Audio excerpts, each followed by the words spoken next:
Welcome, everyone, to the Long Island Board of Realtors Going Global series. Today, we will go to Ontario, Canada, renowned for its diverse landscapes that include bustling urban centers, serene lake shores, and lush forests. It offers dynamic and fulfilling experience to both residents and its visitors. With its cultural fabric and thriving economy, coupled with the world-class amenities, Ontario offers you to discover everything about our northern neighbors and its real estate. Today, we're fortunate to have with us Sharon von Schoenberg and Pauline Unger. Sharon is the Associate Director of Global and Commercial Programs at the Canadian Real Estate Association. She has over 25 years of experience in business relations and project management across nonprofit and for-profit sectors, including real estate, healthcare, and market research. She's skilled in relationship building, communication, planning, marketing, and public speaking. A results-driven professional emphasizing the significance of relationships in achieving success. And Pauline is the broker of record at Royal LePage Advantage Real Estate with offices in Smiths Falls and Perth, Ontario. She boasts over 35 years of experience in residential, commercial, and recreational real estate. She served as the 2015 president of the Canadian Real Estate Association, the 2009 president of the Ontario Real Estate Association, and she's a former president of the Rideau St. Lawrence Real Estate Board. She's also a member of the Ottawa Real Estate Board. We will have questions and answers after the presentation, so you can put your questions in the chat or the Q&A section, and we will begin with Sharon. Hi, great. Thanks, Patricia and Evan. Thank you to the Long Island Board of Realtors for having us here today, and of course, the Global Council. So we're excited to bring you all up here to Ontario and share a little bit about our great province. But first, I thought I'd start at the national level and sort of the macro level and share a little bit. So it's Pauline and I here with you for the next 40 minutes, sharing all this wonderful information. As you can see, we're usually smiling and happy to be talking about Canada and both our home province of Ontario. So as Evan and Patricia actually introduced this morning, I am with the Canadian Real Estate Association. Our head office is in Ottawa, Ontario, and we represent roughly 160,000 realtors from coast to coast with over 69 real estate boards and associations. We are set up very similar to the National Association of Realtors in that a realtor here in Canada belongs to their local board, then the association, and the national. In some of our regions, local boards have merged and there may be one main a regional or provincial board, but very similar structures to the National Association of Realtors. Here at CREA, we work to advocate with the federal government on legislation that not only affects our members' business, but of course, home ownership here in Canada. We work to enhance our members' professionalism and ethics through national standards, education programs, and tools and resources that really help them be the best realtor that they can be. We produce up-to-date information on the economy and analysis of those statistics and, of course, housing stats. And we own and operate Realtor.ca, which is the #1 website portal for Canadian listings. So not to be mistaken for Realtor.com, it is Realtor.ca. It's the Canadian portal, and every MLS in Canada uploads to that. And I'm sure Pauline will share a little bit more on that as we get into it. So let's talk a little bit about Canada. Canada, you've probably heard the term, we are a melting pot of cultures. We have immigration. We need immigration to really grow and sustain our economy. In fact, immigration accounts for about 100% of Canada's labor force growth and accounts for roughly 75% of our population growth. We have now over about 40 million Canadians from coast to coast. In 2023, by September, about 79 or almost close to 80% of the government's goal of 465 new immigrants were here in Canada. And this year's target is over 200, in 2024, is over 485,000. New residents can enter Canada under a national program, or each province has a provincial nominee program. And in Ontario, that is the Ontario's provincial nominee program. The majority of immigrants coming into Canada are coming in under our economic or our business category. Some of the top 5 occupations, healthcare, software engineers, designers, information systems, computer programmers. A lot of our small and medium-sized businesses are also owned by new residents to Canada. And in each province, they typically may have an area of focus that they're looking at. And of course, as we've heard, probably you've also heard in the news, we need new houses here in Canada. So the construction industry is really a big one for us now as well, to help us get those homes across all the housing continuum for our Canadians. Top countries coming to Canada are India, China, Philippines, Nigeria, Pakistan, and the US, and of course, many, many more. Another part of immigration, if you think about it, are international students. So Canada is the 3rd top destination for international students after the US and Australia. If you look here, you can see a report from the Canadian Bureau for International Education, and you can see where some of our top countries, where they're coming from to study here in Canada. So very similar patterns to our immigration, which isn't, I think, a surprise to anyone. At the end of 2022, there were over 807,000 international students in Canada at every level, from primary right up to university. That was a 31% increase from 2021 and over 170% increase over the last decade. You also might have heard in the news that there is some talk about limiting international students, but nonetheless, we do have many and they will continue to come. This slide here just shows again where our new immigrants and students are coming from. So very similar, when they come, they tend to land in Ontario. It's the largest province receiver of international students and our new residents as well. But what I like to show in this graph is that they are going all across Canada.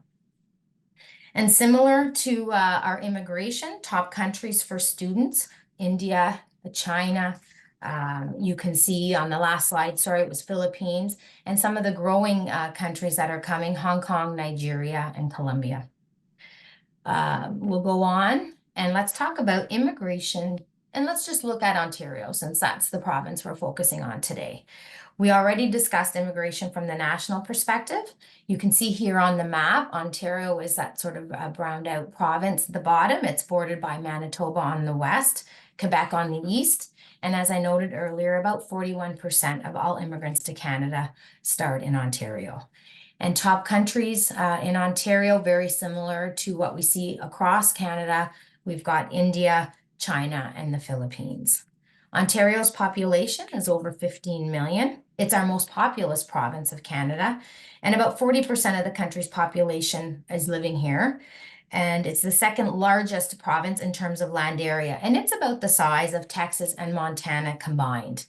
We share about 19 land borders with the United States, and Ontario is home to one of the busiest border crossings, the Ambassador Bridge, which is between Detroit and Windsor. It's also home to the capital of Canada, Ottawa, where I'm zooming in from today, and Toronto is the capital of Ontario, and it's our most populous city with 2.28 million people. And so we can talk about a little bit about realtor.ca. I'd like to share, again, this is the Canadian portal for Canadian real estate, both residential, commercial, as well as leasing. So for rent is on there. About 8% of site traffic is international. We had over 127 million visitors in total in 2023, and about 11 million of those were international. And about 5% of direct leads to realtors are internationals coming from this site. Currently on realtor.ca, there's over 279,000 active listings across Canada, and about 124,500 of those are in Ontario. We produce a quarterly stat from this site that tells us what countries are searching Canada and where are they searching. And our latest report, they're just working on the Q1 2024. So at Q4 of 2023, 5 of the top 10 locations being searched on realtor.ca were Ontario. Searches from the United States on the site for Q1 are Toronto and Ottawa. So again, the US is looking up here. Ontario has 29 real estate boards and associations. The Ontario Real Estate Association is the provincial association. And the Toronto Regional Real Estate Association is our largest board member with over 71,000 members. And if you recall at the beginning, I said we have over 160,000 realtors across Canada. 102,000 of those are in Ontario, and 71,000 of those are part of the Toronto Regional Real Estate Board. So it gives you an idea of the number of realtors in that area alone. I'll share a little bit on inbound traffic from our international survey. So similar to the National Association of Realtors survey on international activity in the US, we do one at the national level about international activity into Canada. And our 2023 data just wrapped up. So we were in the field in January and a little bit into February of this year. And our full report is just being put together, but I've pulled a couple of slides to share some inbound and some outbound activity, which we'll show after our inbound. So when we asked our members, if you worked with an international client last year, where were they from on the residential side? So on the residential side, top countries our members report working with is the United States, China, India, Hong Kong, and France. Of course, there's many, many others, but these were the top 5. From a commercial perspective, again, we asked our members if you worked with a commercial client from outside Canada interested to buy in Canada, where were they from? China, United States, Germany, India, and South Africa. A couple of other stats around the survey. We asked our members that worked with clients who were international, if they purchased a residential property, how much was that property? So the average reported price was $891,000. That's in Canadian dollars. That's actually an 8% decrease from our survey time of last year. But I think NAR reports similar data with the prices had come down a little bit in the last year. Intended use by international buyers around the residential side in Canada, they're looking for primary. So majority of our realtors are working with an international client that's looking for a primary resident here, and so is looking to purchase a primary resident. But we do have those looking for vacation or vacation rental. And when you look at the US alone, I just did a quick search in our data from the survey. Our US clients tend to be looking about evenly looking for a permanent, or they're looking for a second property vacation home. And Pauline will share a little bit more around some clients she works with her area. Let's just take a really quick peek about outbound before we get to Pauline and Ontario. So from an outbound perspective, starting at the macro level again, when I tried to pull some research on how many Canadians live abroad, there was a report done. It pulled data from 2016, and the report was published in 2022 by Stats Canada, where they tried to come up with this number. And on average, they believe at any time there's around 4 million Canadians living abroad. That can vary from 2 to 5 million, depending on how you classify or categorize those people. But a lot of Canadians are living and or purchasing outside our borders. About 375,000 of those we say are snowbirds. So those are the people that like to go down to Florida or warmer clients over the winter. We also have to start to think about our Canadians, our younger Canadians and working Canadians that can work in a hybrid situation or remote. Many of those are looking at other destinations, and some anecdotal data that I've heard out in the industry is many are buying, it may be that first home outside of Canada. So just something to consider there when you're looking at your clients in your area. According to the National Association of Realtors International Survey, Canadians bought $6.6 billion US in the US on their latest data. Our survey runs, just a FYI, from January to December, so it's a calendar year, and NAR's international survey runs from March to April. So theirs will be going in the field for updated data shortly. From our survey, again, from CREA's survey, top countries Canadians are buying in, USA is the top one, Mexico, Portugal, Costa Rica, and then India. And then we have this other category. So many, many other destinations, but these are the top 5 as reported by our members working with clients looking outside. I like to show this one. It's a comparison of NAR's data and CREA's data. So we also ask our members, if your client was buying in the US, where were they buying? So just like our snowbirds tell us, a lot of second homes may be being bought in warmer areas. We've got Florida, Texas, Arizona, California, and New York.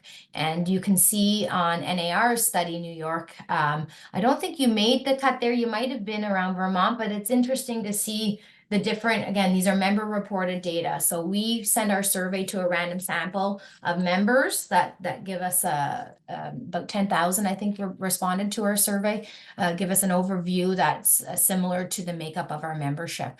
But New York, I know if you dig into NAR's data, it is there that Canadians are buying as well. And I think those border crossings and proximity really help tell that story. But as I said, Pauline will share a little bit.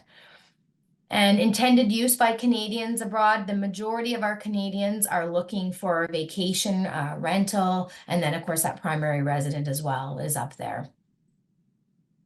So let's take a closer look at Ontario. I think I've set the scene showing there's some inbound, there's outbound, great opportunities between our two countries, between our province and your state. But we're going to start before Pauline's presentation. Let's start with a quick video. Here we go. Let's discover Ontario.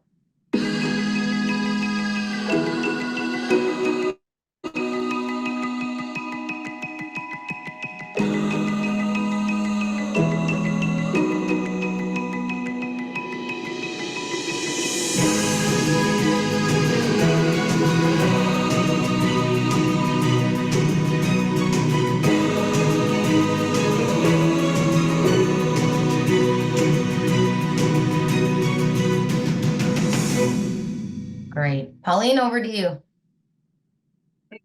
Thanks, Sharon. Great introduction.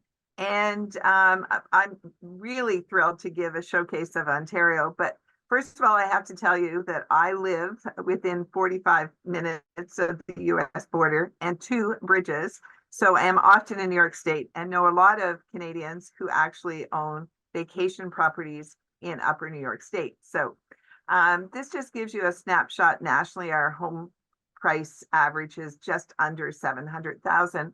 But in Ontario, look at that home price average. It's almost 900,000. But it's a very big province, and so lots of diversity. So you have, an average sale in Toronto of over $1 million, whereas in Thunder Bay, which is on the border of Ontario and Manitoba, very close to that, and in northern Ontario, the average sale price is only $329,000.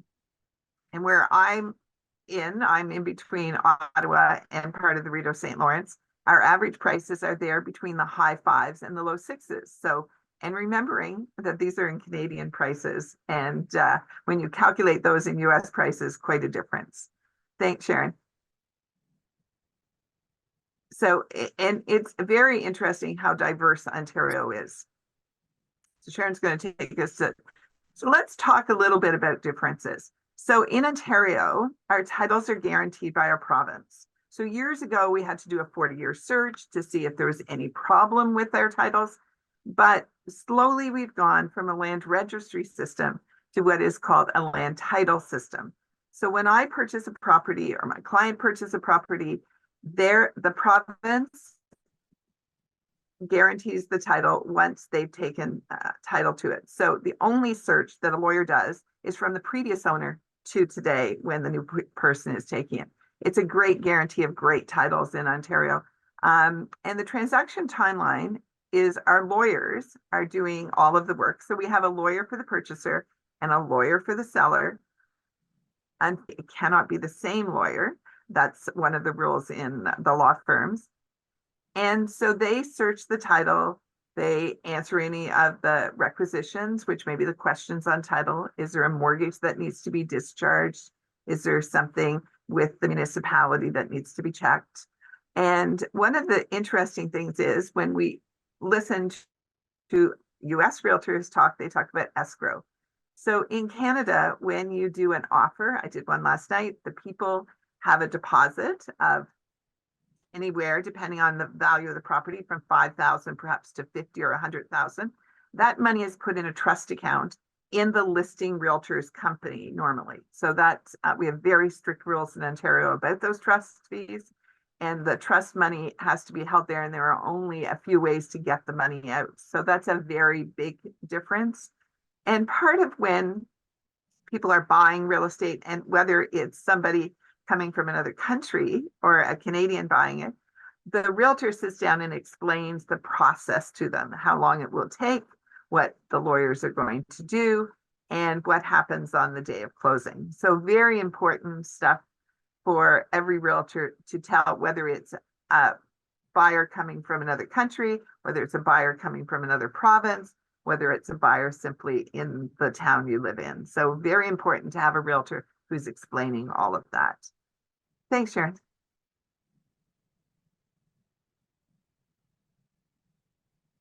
And this is just, I was going to give you a snapshot of how diverse Ontario waterfront is. And this is probably within 100 kilometers of the US border. These are Canadian prices. So the little cottage on the left, which is on a small lake, does have, decent swimmable frontage. It's only a little 1-bedroom though, is listed just under 400,000. The one on the upper right, which again is 2 cottages on waterfront, that is maybe very shallow. It's great for small children, you can't drive off the dock there. Just under 600,000, but you're getting 2 cottages. Both of those are predominantly seasonal. And then our bigger 2 on the bottom, looking what just around $1 million will buy you. The Northover Road one at $995 is seasonal, but has a bunch of guest bunkies, has a laundry, a cabin, extremely gorgeous frontage. It's on the north shore of the Big Rideau, which is our UNESCO World Heritage Site, which runs from Ottawa to Kingston. And as well, the one on Miners Point, which is a year-round home, again, on the Big Rideau. So the Big Rideau will be more expensive for people here because it's a bigger waterway, just the way the Muskokas, which are big lakes, are more expensive than something on a small lake. So we have lots of, and I have to tell you, over the years, we've had lots of buyers from the United States looking at waterfront. We especially have people who love to fish. Canadian lakes are renowned for the great fishing. So that's just a little snapshot of what is happening in real estate right today. Thanks, Sharon.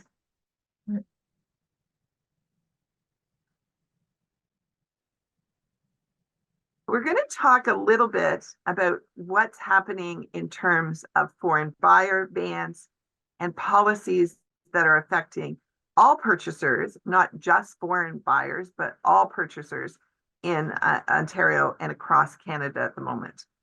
Much like every country, we have a housing shortage. And when you have a housing shortage, government reacts very often by proposing legislation that they think will either help the shortage or at least keep people from having vacant homes and not using them for rentals, or perhaps having an enormous amount of foreign buyers buying up lands that they believe that residents should be purchasing. So we do have a national foreign buyers ban. It was extended just a short time ago for another 2 years, so extended into 2027. Interestingly enough, the foreign buyers ban does not affect all real estate.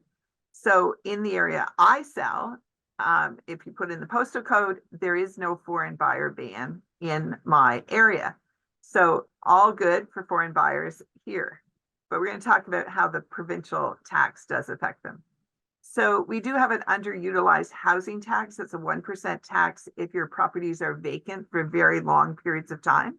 So and that includes all cottages, and that includes Canadians. It doesn't, it's not a foreign buyer incident. You must register and show and say that you're using the property for at least 28 days a year. So many of my US citizens who own waterfront here, I've reached out to them. They're filing the underutilized housing tax and therefore don't get taxed. So not a problem. We do have a national capital gains tax, and that includes all Canadians who have cottages that are not their principal place of residence or investment properties. It is calculated at the present time at 50% of the gain. And you do get to calculate in there any of the expenses of the gain, but it's calculated on your income tax that year at 50% of the gain that took place. Unfortunately, the government decided about a week and a half ago to raise that gain. It's going up. It still has 250,000 at 50%, but above that, it's going to be at 2/3. And so again, the government is trying to capitalize money coming out of people who are making money on investment properties. The provincial non-resident speculation tax, again, a very interesting tax. I go back in real estate many decades to my beginning, and we had one then that was canceled out in the 80s. It's now back. It's a 25% tax. So a foreign buyer will have a 25% tax added to their land transfer tax.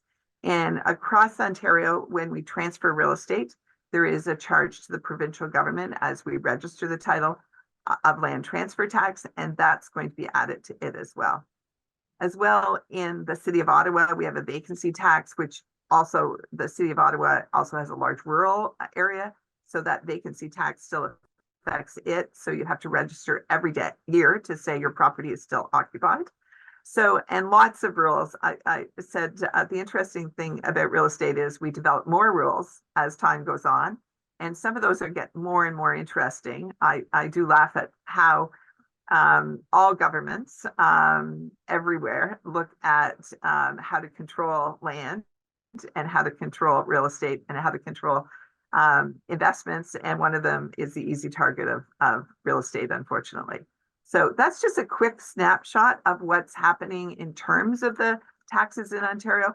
And again, I say this, you need a great realtor who has a great team, which will include an accountant and a lawyer, if you're buying real estate in Canada, to make sure that you're not subject or you're mitigating any taxes that you may be liable for. So it's very, very important. When I have a foreign buyer coming in, and we sell here to many countries, we talk about all of the things that may affect them, but then we send them off to both a lawyer and an accountant to make sure they really do know what's going to happen in their future. Pauline, I have a quick question for you. Sure. So the underutilized, can you just go over the underutilized housing tax again? You file that if you are in your house for less than 28 days of the year? No, you must file that you are there for more than 28 days. Okay. That's how you, and that also includes if you have an investment property. So thinking commercial real estate that has a housing component. So for example, in my case, in a Canadian corporation, entirely owned by a Canadian, and I must file that because my office building has a housing unit in it. So even though I'm 100% Canadian, my corporation's 100%, it will affect Canadians as well. And it affects them who have cottages that they're not using. So you have to register that you're using it for at least 28 days a year. And then the 28 days means that it's not vacant. So then Correct. Okay. Yeah, so you're not underutilizing it. You're utilizing it. So sure. Is it 28 days like straight? Is it 28 days like straight, or you could do like no? Okay. Yeah. So you can come for Christmas, come for Easter, and come for Thanksgiving. Sure. Or both Thanksgivings, since we have them in 2 different times. Thank you.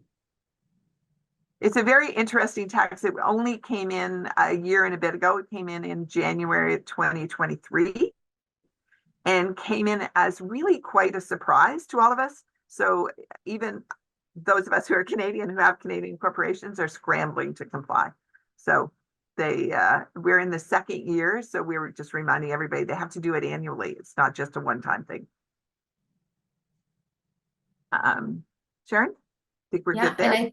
Yeah, I think so. I was just going to add in, Evan, I'll give you one. We did a 1-pager on the foreign buyer ban because on many of the presentations I give, there is this perception that Canada is closed to foreign buyers, but as Pauline mentioned, there are exemptions to the rules. The foreign buyer ban, it applies in consensus metropolitan areas and census areas.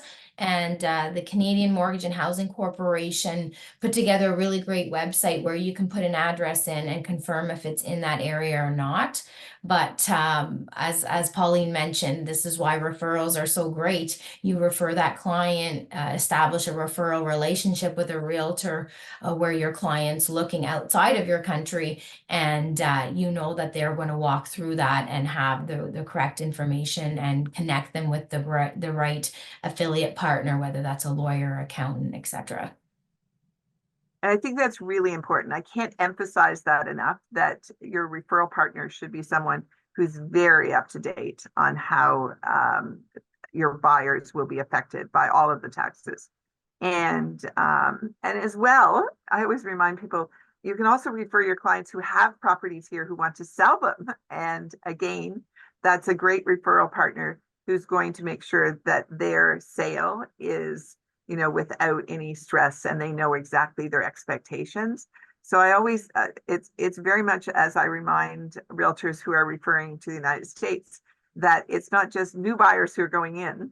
It's often, you know, boomers who have decided to sell and come back out of their properties in New York State, that you want to make sure that you have the referral partner that's going to put them into the right frame and know exactly what it's going to cost them in terms of the sale.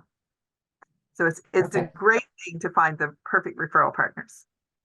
Perfect. And Pauline, maybe you could mention a little bit on FINTRAC. I know that's come up in a few webinars we've given with people, clients from outside, just what that is, and as a realtor, you need to do. So it's interesting. FINTRAC's been around for a long time, and it's very much about Canada trying to identify people who are money laundering or using the proceeds of real estate for terrorist activities.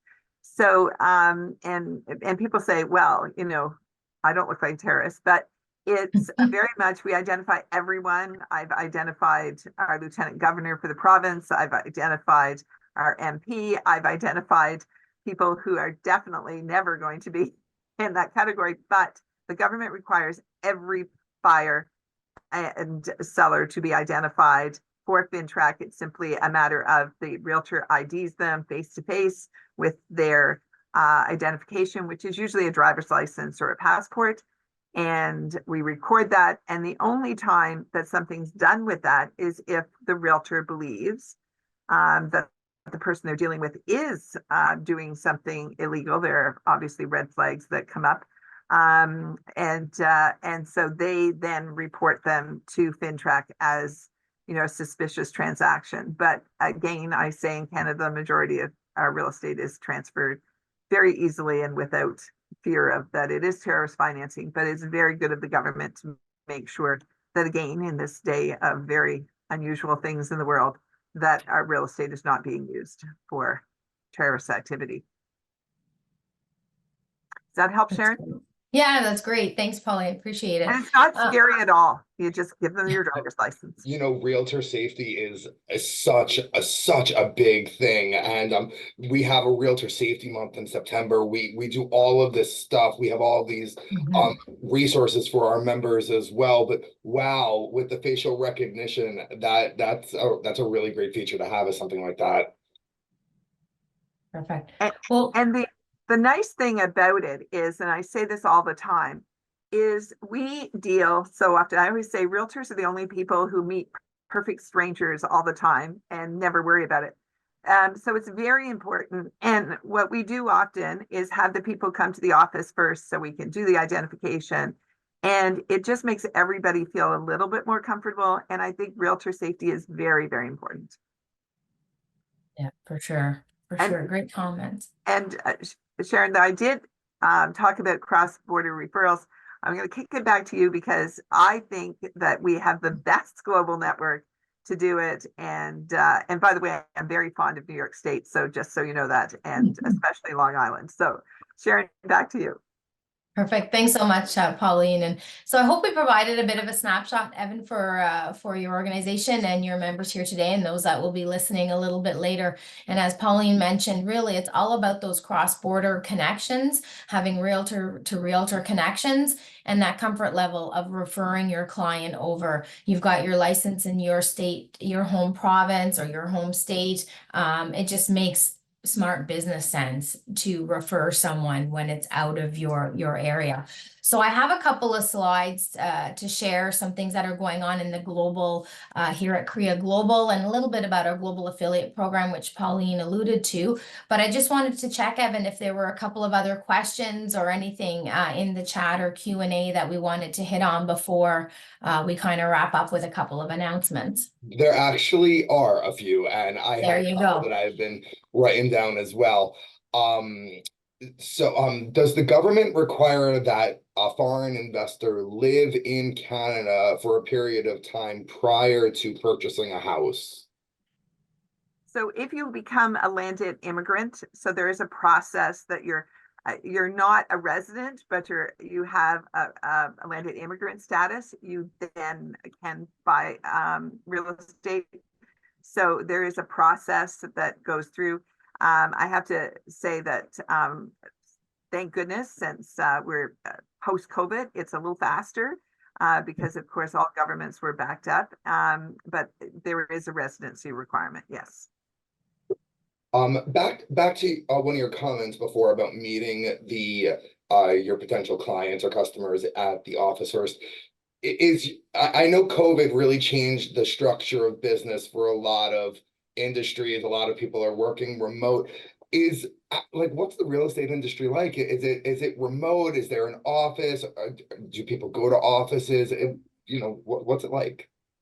So the majority of us are still bricks and mortar. We do have a couple of big companies that have moved to just being virtual, but the majority of realtors are still working with offices, and though they're not always in them anymore because they got used to being out of the office and not attending during those dark days of 2020 and into 2022. We're finding they're starting, because realtors are community based and love to be able to share, that they're coming back in, and we're seeing much more activity in terms of clients. And I've always said to people, it's a great place that's very neutral to meet your client in an office and have a conversation. So I think that's probably realtor safety as well. I think it's very important that you're not going off, especially in a lot of rural Canada, in the middle of nowhere without having met the person. So you briefly spoke about the pricing of houses in Ontario. What is the most common style of housing? Is it like a single family? Are there townhouses, condos? It's interesting because if this was 30 years ago, I would have said we had much more single family. But as the housing crisis has hit, we're seeing much more in terms of townhousing, lots of condominiums, but lots more adjoined housing, just because we're trying to put more housing into a smaller square footage. Fortunately, and that's in our cities. I have to tell you, in rural Ontario, we still have lots of wide open spaces. Remembering that majority of Canadians do live within 100 kilometers of the US border. So that's the majority of Canadians are there. There's a lot of Canada that's still wide open space. So we still have lots of people who are building on acreage. So small houses on 1 acre. Is there a lot of new development that's going on because of that, or is it mostly people moving into already established buildings? No, we're having a lot of new construction. The governments are scrambling, and I say this because every a couple of months we have a new housing rule coming out, either provincially or federally, on how to get housing started more quickly. The Ontario government is trying to push municipalities to drop a lot of the red tape so that housing can start more often. The other thing is, and we talk about it often, is affordable housing. So lots of Canadians, like many people all over the world, need housing that fits their income.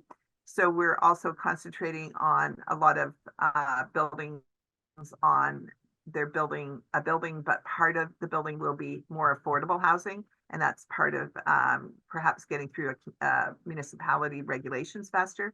So it's an interesting new world because we have huge immigration coming into Canada, and we have a housing shortage across the country.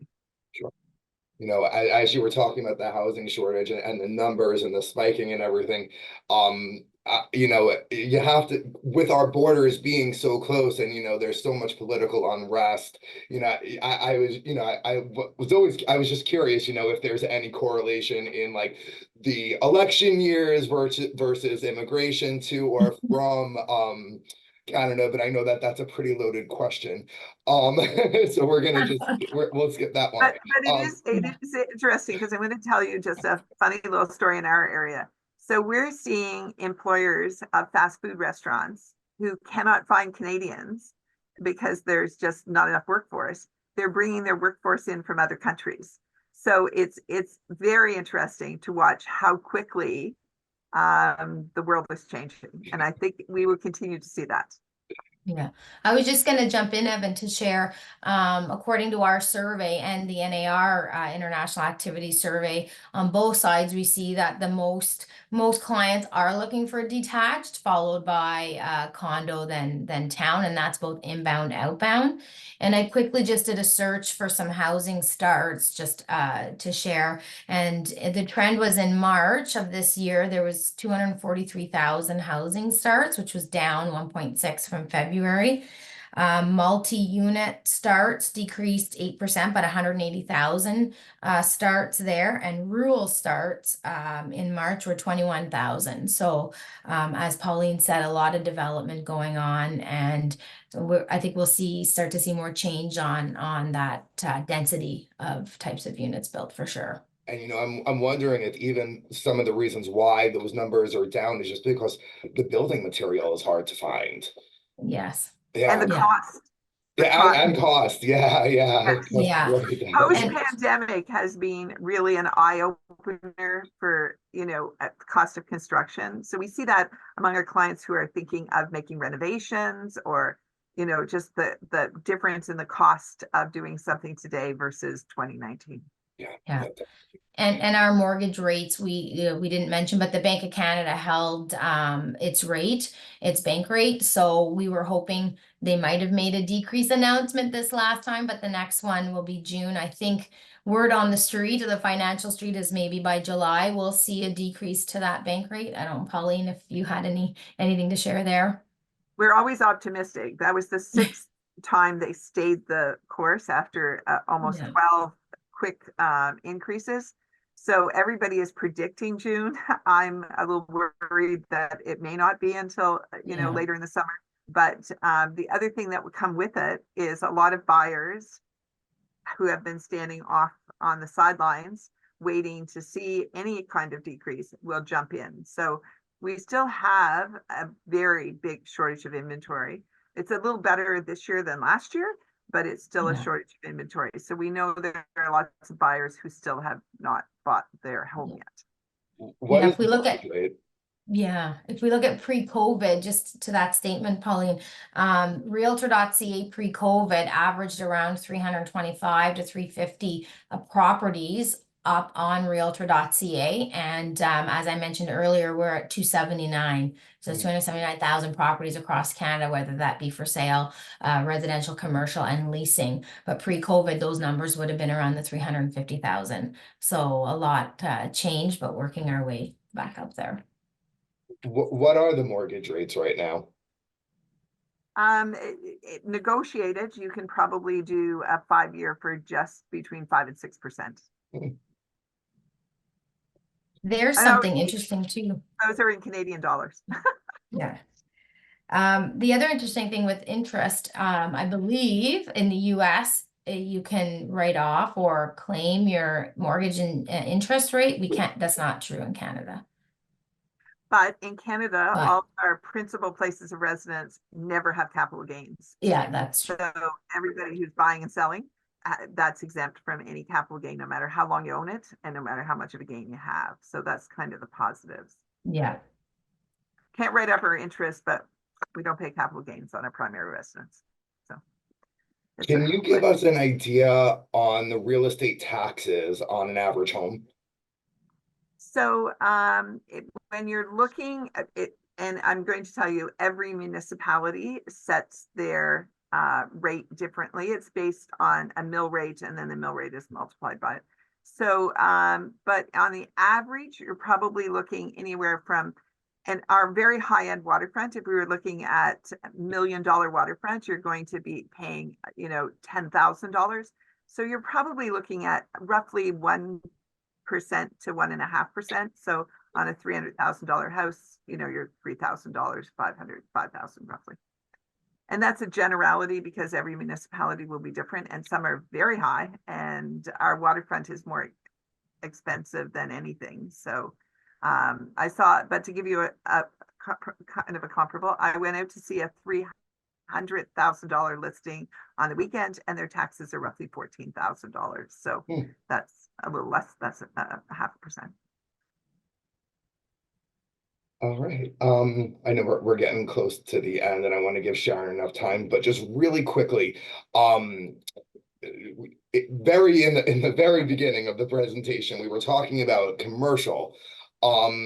What are some of the top commercial sectors that people are buying, or people are investing in Ontario?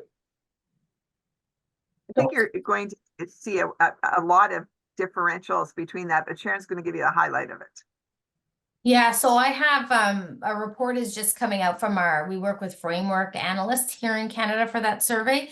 So at the national level, top commercial property types, retail is one of the largest for purchasing, then land, office, multifamily, and industrial. And then of course that 18% other category, which is a mix of things.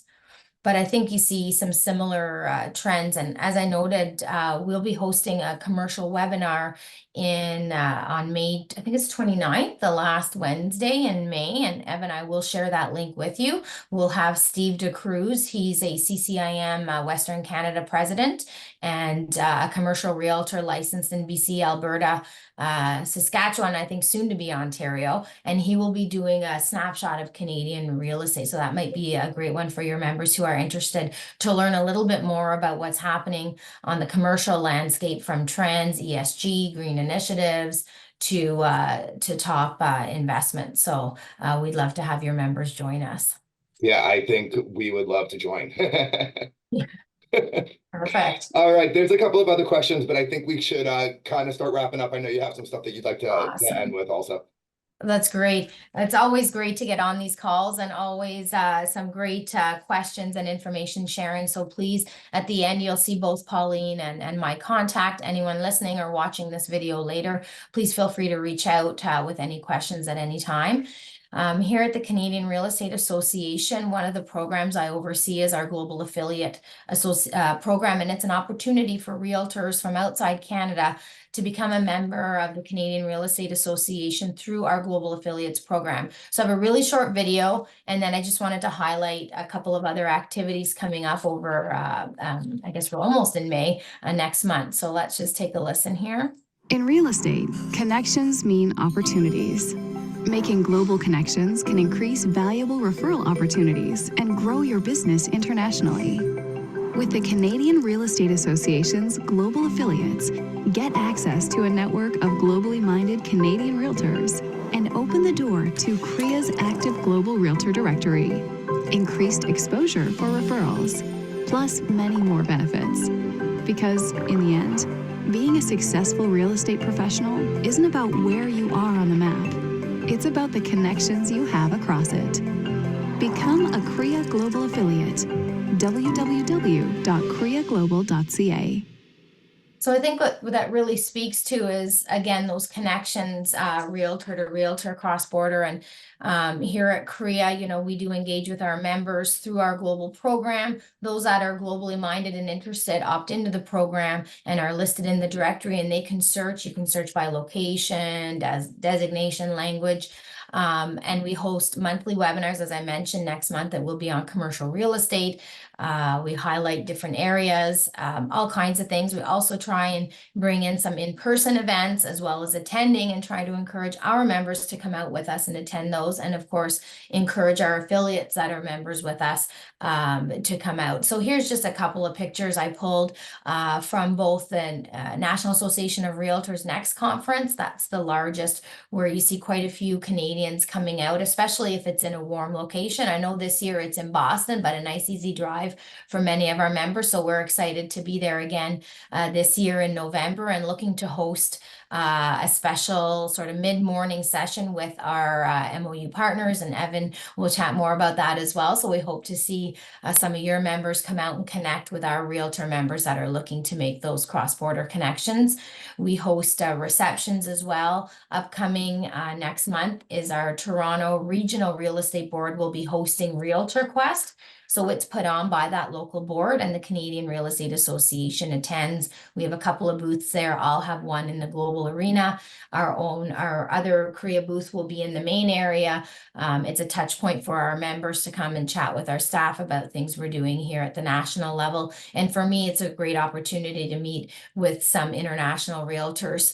Florida, Arizona, Coastal Carolinas is there. I'm not sure if your association has a booth, Evan, but certainly if your members are interested to attend, it really is a great event. It's 2 days. The actual conference itself is on the Thursday, Friday, so the 15th, 16th. And here at Korea Global, we're hosting a couple of activities before. So we have the Resort and Second Home Property Specialist course running in person on May 13th. And we have Stephanie Walker. She's an NAR executive as well as an instructor for RSPS from the Carolinas, from North Carolina. So she'll be up to instruct that. We'll also be hosting a hybrid version. So if you can't join us in person, you can Zoom in, and there'll be some nice interaction between the live participants and the virtual. We're also hosting a property tour, which is full at the moment. And so we have a waiting list. We are going to see the Well and Evermore. So again, that QR code opens up a registration form where you can let us know what you're interested in attending. And we have started a wait list for the property tour in case some of those that previously committed can no longer make it. It's free of charge. There's a lunch, bus transportation from the Deltas provided. And so we're excited to see those two properties, and of course network along the way and while we're viewing. And May 15th is the opening of Realtor Quest, and that evening following the opening reception for Realtor Quest, we're hosting a global reception with our partners and sponsors, Florida Realtors and RBC Bank and CCIM Institute. So it promises to be a fun event. So if anyone out there is listening or sees this recording before the date of the conference, please take a snapshot of that QR, open up the registration, and let us know. We'd love to see you there. And then of course, we'd love to have you as a global affiliate if that's something that fits in with your business plan. There's a QR code, and we have a couple of promo codes. If you're a first-time affiliate, GA promo, if you're a non-CIPS designee, gives you 30% off the first year. The total subscription is $95 a year US. So 35% off, 30%, sorry, off the first year. If you're a CIPS designee, the affiliate subscription is $85 a year. And again, the GA promo CIPS gives you 30% off that. So again, something you might want to consider if you're looking at increasing your business between Canada and yourself. And like the video said, we really believe in the end, being a successful realtor is not about where you're on the map, but it's those connections you have across it. So we look forward, and I know Pauline does as well, of meeting you at a future event. In person is always great. Virtual is awesome to start things. So Evan, we really appreciate the time this morning to showcase Canada and of course Ontario. And here's our contact information for those of you that might have other questions or want to reach out. So thank you so much. Pauline, I'll let you say a few closing words. Thank you. I look forward to seeing you in person in Boston, if not before. So it's been a great pleasure being on this webinar, and I look forward to anybody reaching out with any questions, or if you have any questions, just feel free to contact me. Thanks. Awesome. Thank you. Thank you, Sharon and Pauline, for such a comprehensive and informative session. This was terrific. We really appreciate your time and your knowledge, and hope to see you all soon. That's great. Thank you. It was great meeting you as well. Thanks, Evan. Thanks for the invite. Bye, Yes. everyone. Always Bye. a pleasure. Yeah. I'll see you soon. Safe Bye-bye. travels. Bye.